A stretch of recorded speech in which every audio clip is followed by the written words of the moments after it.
Okay. Hello, Dan Harris. Nice to meet you. My Hi. name is Kimberly Naipaul. I'm a journalist student at Centennial College. Thanks for coming out. You're welcome. I've come to an understanding that you were elected as a member of parliament representing the riding of Scarborough Southwest, and also you have been a community and political activist for about 16 years. What has your overall experience been like? The experience since becoming the Member of Parliament has been quite incredible. I've gotten to travel the country, going from coast to coast. Of course, also in my responsibility as Deputy Industry Critic, I get to go to many different places and industries to go visit. McDonald Detweiler and Associates was a favorite because I got to see and touch one of the Canadarms, which was incredible for someone like me.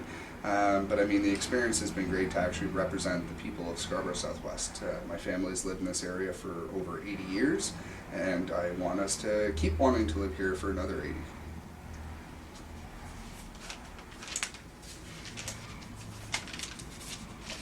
What did you do before you became Member of Parliament? Well, I've had many jobs over the years, but the job that I had immediately before becoming the Member of Parliament was actually working out in the oil sands in Alberta. I was the site lead for voice over IP implementation at the Curl Oil Sands project. So my job was, in essence, to install and set up the servers, the switches, all the infrastructure for that new site's voice over IP phone system. And then that also included installing the 1100 phones and setting them up for all the users that were going to come in afterwards. What are the roles of a Member of Parliament? Well, members of parliament have many different roles. Of course, there's the roles in your local constituencies, representing constituents, helping them out with issues regarding citizenship or Canada Revenue Agency if they're having issues with their taxes. In an urban riding, we have additional issues with visitors' visas, and certainly a lot of immigration. In rural ridings, though, they might have to deal with passport issues. Which we don't have to deal with here in Toronto because there are passport offices locally. So I mean, representing constituents is the big one that we all do, but depending on where an office is located, you might have a little variation.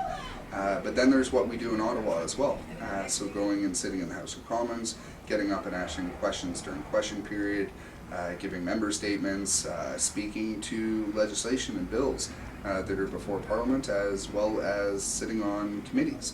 And the work we do through those. What have you done for local people? Well, I mean, most recently I sat in on the Environment Committee to actually ask Parks Canada about the new Rouge National Park that's going to be created, and to actually ask them about why Scarborough Bluffs and Bluffers Park, which is in this riding, weren't included as part of the park. And so we got some answers on that, and now we can work with the community to actually see that it might get added later on. We also recently had our leader Tom O'Carroll in Scarborough. Took him for a tour of Variety Village, which is a world-class, unique facility that needs to be emulated elsewhere, and that of course they also need support. So letting the world know about what's going on. And we also had a community meeting on addressing safety in our neighborhoods with Tom O'Carroll in the Kingston Galloway Wharton Park area. So those are just a few of the things we've done very recently. If an individual has a problem within the Scarborough Southwest, can they potentially come to you for help? Absolutely. We're here to represent constituents. When someone comes through the door, we look to help them as expediently as possible. Of course, sometimes people come in and they're not sure if they need to be seeing me or someone else, so we find out what issue they're having. Right. And if it's municipal or provincial, then we forward them on to the elected officials at those levels. Right. But if somebody comes in looking for help with the federal government, then that's what we're here for. Can anyone write to you about a national issue? Definitely. Anyone from coast to coast can write to members of parliament, postage free. That's something that a lot of people still don't know about. The fact that you don't need a stamp when you want to mail. In my area of expertise and my critic portfolio as Deputy Critic for Industry, of course it's mostly on industrial issues that people are going to email me or contact me about. Folks that are outside of Scarborough Southwest. But certainly, I mean, anybody that has an issue or wants me to take a position on an issue are certainly free to be in touch. What are your views about the recent U.S. presidential election? Well, personally, I was happy that President Obama was reelected. I think that he'll present a better approach for the United States than Mitt Romney would have.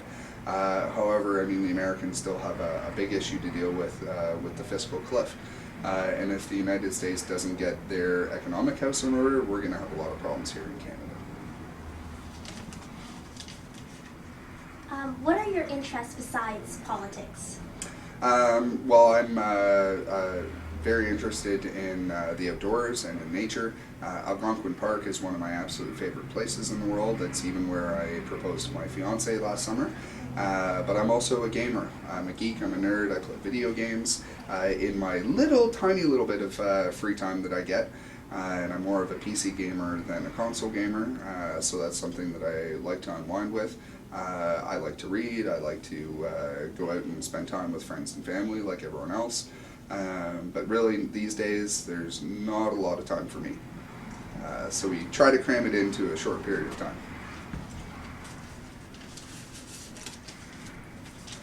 What challenges do you think are most important as you move forward within your job? Well, the challenges locally are to do with employment. In Scarborough Southwest, in the last 20 years, we've had a shift from a lot of good-paying manufacturing and industrial jobs along the Eglinton corridor, what's known as the Golden Mile, and these were good family-supporting jobs that people relied on, and they've largely been replaced with precarious, part-time retail jobs that don't have pensions, they don't have many benefits, and certainly aren't going to support a family. So ensuring that our local economy, not just in Scarborough Southwest, but in all of Scarborough and Toronto, recovers and that people can actually get good jobs is the #1 challenge and priority. Is there any way that I can contact you after this interview for a follow-up? Definitely. Like any other Canadian, you can walk through the door, you can reach us by telephone or by email. Of course, I'm on Facebook and Twitter. And even earlier this week, I did an Ask Me Anything on Reddit.com, and that's another avenue. So you always have to try to make yourself as available as possible because different people will react to different forms of communication. So making myself available wherever possible helps to represent the people of Scarborough Southwest. Okay. Well, Dan Harris, I must say it was a pleasure meeting you. Thank you so much. Great. Well, thanks for your time. Thank you.